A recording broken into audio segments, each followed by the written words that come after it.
Chào mừng mọi người đến với chương trình Green Love 101. Đây là chương trình dành cho chủ đề yêu bản thân và phát triển tâm hồn. Sau khi chia sẻ chủ đề chữa lành không dùng thuốc trên YouTube, Bình nhận thấy có rất nhiều người quan tâm đến điều này. Thật ra đối với bản thân, điều mà Bình tâm đắc nhất trong năm 2021 đó là cái duyên đọc được bộ sách Medical Medium, tên tiếng Việt là Cơ thể tự chữa lành, của tác giả Anthony William. Đây là bộ sách nằm trong top các cuốn sách bán chạy nhất do tờ báo Thời đại New York danh tiếng bình chọn.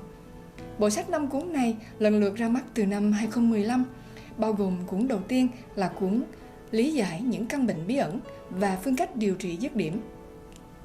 Tiếp theo là cuốn Thực phẩm thay đổi cuộc sống, thần dược đến từ trái cây và rau củ. Sau đó là cuốn Giải cứu gan, lá gan chính là nguồn gốc của mọi căn bệnh đó mọi người. Cuốn thứ tư tập trung nói về cần tây. Anthony William chính là người khởi xướng phong trào uống cần tây chữa bệnh trên thế giới. Và cuốn thứ năm là cuốn Phục hồi tuyến giáp. Trong năm 2021, ông cũng vừa ra mắt cuốn thứ 6 có tên gọi là Cleanse to Heal. Bình tạm dịch sang tiếng Việt là Thanh lọc để chữa lành. Trong cuốn sách này, tác giả ghi lại tất cả những công thức thanh lọc để chữa bệnh cùng với các cách chế biến rau củ quả ngon miệng và dễ làm. Mỗi khi bạn bè người thân xung quanh có những triệu chứng bệnh, Bình liền nghĩ ngay đến bộ sách này và luôn giới thiệu cho mọi người vì Bình tin rằng nó sẽ thay đổi cuộc đời của chúng ta một cách rất ngoạn mục. Không phải chỉ ngay bây giờ mà còn những năm tháng về sau. Bình đã đọc hết cả 6 cuốn sách và áp dụng bộ sách này cho bản thân. Tất cả các phương pháp được hướng dẫn trong cuốn sách đều sử dụng rau củ quả trái cây có sẵn xung quanh ta. Bình thật sự thích thú với những khám phá từ bộ sách và cảm nhận cơ thể mình loại bỏ được những căn bệnh khó chịu cũng như lớp mỡ thừa cứng đầu mà bao nhiêu năm vẫn nằm đó dù cho có tập các thể loại thể dục thể thao gì đi chăng nữa. Mọi người có thể tìm thấy tác giả với cái tên Medical Medium trên các trang mạng xã hội, từ YouTube, Instagram, Facebook, TikTok và nhiều trang khác nữa. Nhờ áp dụng bộ sách mà có những chuyên gia về sống khỏe nhận ra rằng có nhiều kiến thức sai lầm về thực phẩm mà trước đây họ áp dụng. Ví dụ như tác dụng của cacao, matcha hay giấm táo không tốt như chúng ta tưởng tượng. Hay có những thức ăn nuôi dưỡng mầm bệnh như trứng, sữa, thịt heo đều là các món ăn rất ngon miệng chúng ta thường ăn mỗi ngày. Trên các trang mạng của tác giả có rất nhiều người vào chia sẻ sự cảm kích vì ông đã giúp cho họ chữa lành những căn bệnh nan y mà đôi khi y học phải bó tay và không giải thích được. Đọc những điều này, Bình thật sự xúc động và cảm thấy thật may mắn khi biết đến Anthony và bộ sách của ông. Bộ sách 5 cuốn Cơ thể tự chữa lành đã được dịch sang tiếng Việt. Mọi người có thể mua trên Tiki hay nhà sách Vahasa. Riêng cuốn số 6 thì còn rất mới nên hiện nay chưa có tiếng Việt. Bộ sách này giống như bộ cẩm nang đối với Bình để tra cứu khi cần, nên Bình luôn giới thiệu và khuyên mọi người nên có trong nhà. Tuy nhiên do bộ sách khá dài và không phải ai cũng dành thời gian để đọc được hết một lúc, nên Bình sẽ giúp chia sẻ những kiến thức của bộ sách này đến với mọi người thông qua những cái video clip ngắn. Từng cái clip nhỏ này sẽ tập trung vào từng nội dung cụ thể với các cái hình ảnh minh họa, giúp cho mọi người dễ tập trung, tiếp nhận và dễ thực hành hơn. Hy vọng sẽ giúp cho những ai quan tâm có thể thay đổi những thói quen ăn uống của mình như một cách chữa lành để trở nên khỏe mạnh hơn từ thể chất đến tinh thần. Trong clip đầu tiên này, Bình sẽ giới thiệu về tác giả Anthony William và hành trình trở thành nhà ngoại cảm y khoa của ông. Lật mở trang sách đầu tiên, chúng ta sẽ thấy thông tin là tác giả Anthony William chào đời với năng lực kỳ diệu. Ông có thể trò chuyện với một linh hồn tối cao. Linh hồn ấy cung cấp cho ông những thông tin y tế phi thường và đôi khi vượt xa thời đại. Từ năm 4 tuổi, khi ông khiến cả gia đình choáng váng trước lời chẩn đoán là bà ông bị ung thư phổi, và sau đó các xét nghiệm y tế đã xác thực điều này. Anthony đã vận dụng tài năng của mình để đọc tình trạng sức khỏe của mọi người và hướng dẫn họ cách chữa lành. Độ chính xác và tỷ lệ chữa trị thành công đến khó tin đã mang lại cho ông sự tin tưởng và yêu mến của hàng ngàn người trên thế giới. Từ các ngôi sao nổi tiếng như Robert De Niro, ca sĩ Pharrell Williams là người 12 lần đoạt giải Grammy, hay siêu mẫu Miranda Kerr, các tỷ phú, các vận động viên tới các tác giả và bác sĩ danh tiếng.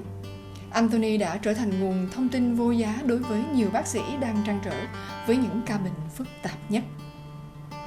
Có rất nhiều lời khen tặng mở đầu dành cho sách của ông từ các ngôi sao tác giả nổi tiếng, nhưng sau đây Bình sẽ trích dẫn 3 lời giới thiệu ấn tượng nhất từ các bác sĩ để mọi người dễ cảm nhận hơn nha. Bác sĩ Alejandro Junger, người sáng lập chương trình Clean nổi tiếng và là tác giả 2 cuốn sách bán chạy nhất của New York Times có tên là Clean và Clean It, đã nói: trong 3 phút đầu tiên trò chuyện, Anthony đã xác định chính xác vấn đề sức khỏe của tôi. Người thầy thuốc này thực sự biết ông ấy đang nói về vấn đề gì. Khả năng của Anthony với tư cách nhà ngoại cảm trị bệnh thật sự độc đáo và hấp dẫn. Còn cuốn sách của ông khiến những căn bệnh phức tạp gây lúng túng cho nhiều bác sĩ trở nên dễ hiểu và dễ giải quyết. Xin trân trọng giới thiệu cuốn sách này. Alexandra Phillips, bác sĩ tâm thần học tại đảo Rhode và Louisiana cho rằng chương đầu tiên của cuốn sách này sẽ khiến bạn sửng sốt. Những gì sau đó sẽ cho bạn thấy cách thức chữa lành cơ thể chính xác như phẫu thuật.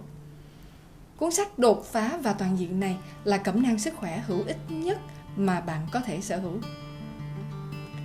Bác sĩ Diana Lupusny, chủ quản của Preferred Pediatrics tại Connecticut chia sẻ: với tư cách là bác sĩ nhi khoa, tôi đã tìm thấy nhiều kiến thức độc đáo về sức khỏe phụ nữ, chăm sóc trước khi sinh và sức khỏe trẻ em của Anthony William.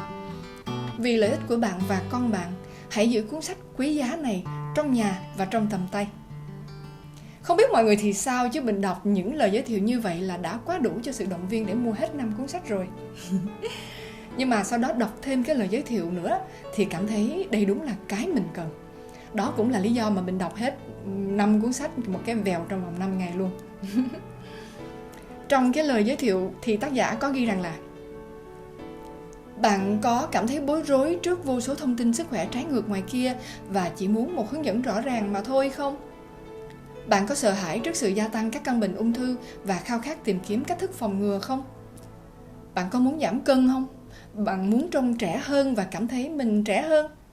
Muốn có nhiều năng lượng hơn? Muốn giúp đỡ người thân đang đau ốm? Muốn bảo vệ sức khỏe và hạnh phúc gia đình không?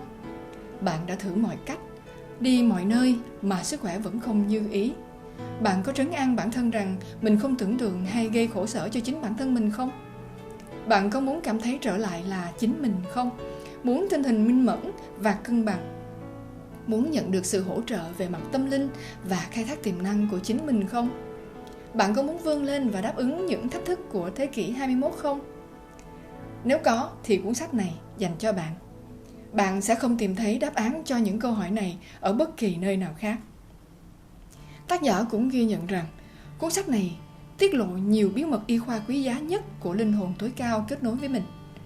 Đây là những giải pháp cho bất cứ ai mắc bệnh mãn tính hoặc căn bệnh bí ẩn mà các bác sĩ chưa thể giải quyết.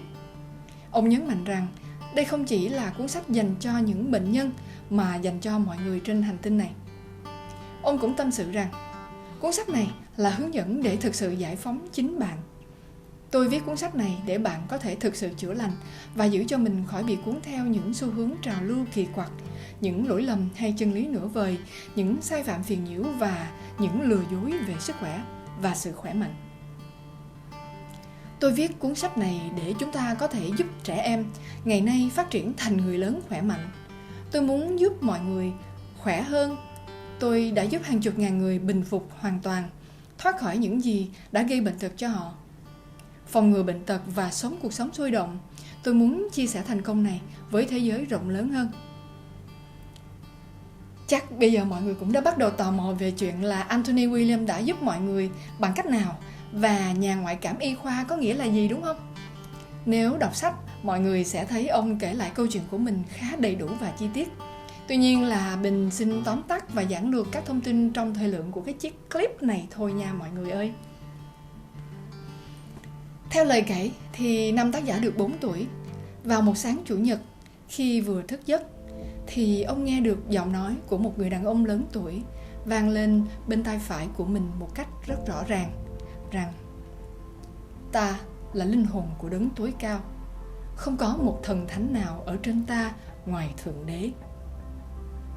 Sau khi bối rối, lúng túng và hoảng hốt suốt cả ngày, thì đến buổi ăn tối, Anthony nhìn thấy một người đàn ông lạ mặt đứng sau lưng bà của mình.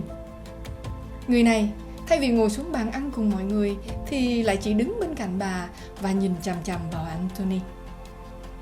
Và rồi tác giả của chúng ta cũng nhận ra rằng không ai trong nhà nhìn thấy người đàn ông này ngoài bản thân mình. Người đàn ông này gọi Anthony bước đến chỗ của bà, đặt tay lên ngực bà và nói với bà rằng bà bị ung thư phổi.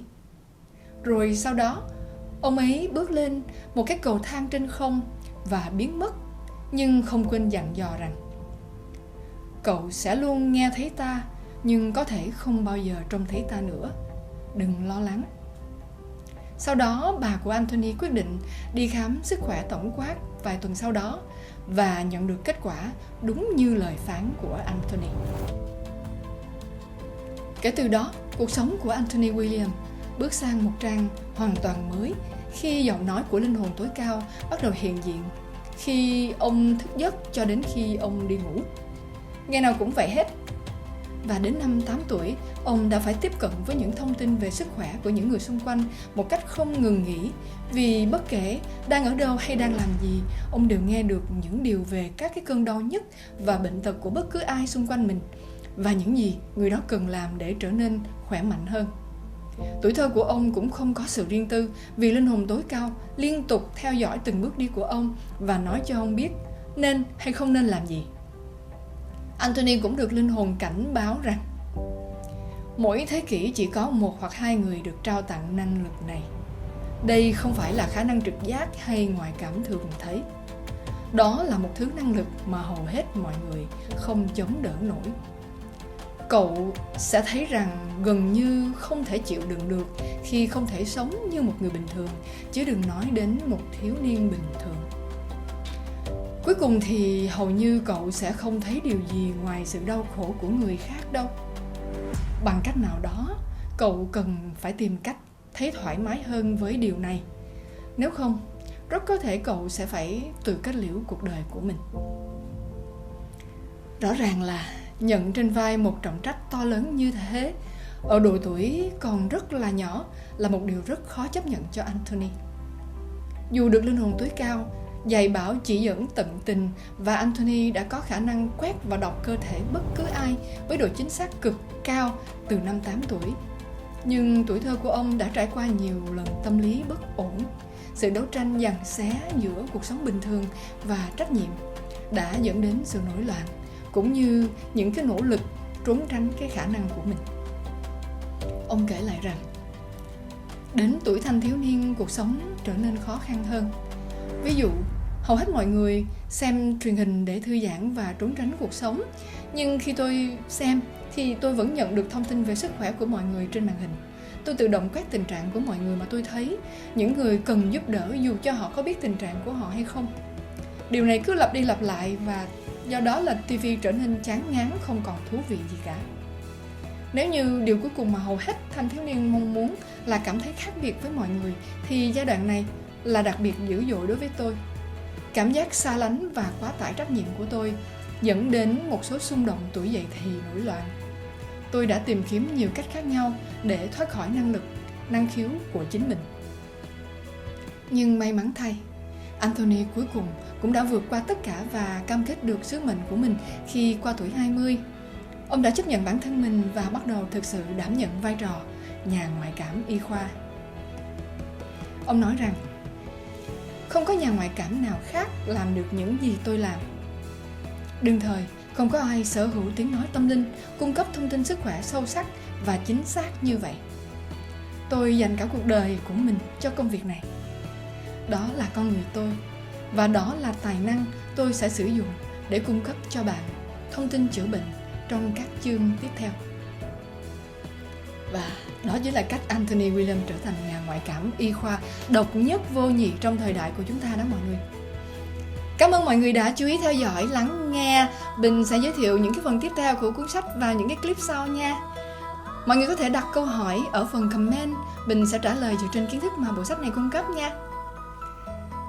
Chính tình yêu thương của bạn chiếu sáng thế giới này. Hãy tỏa sáng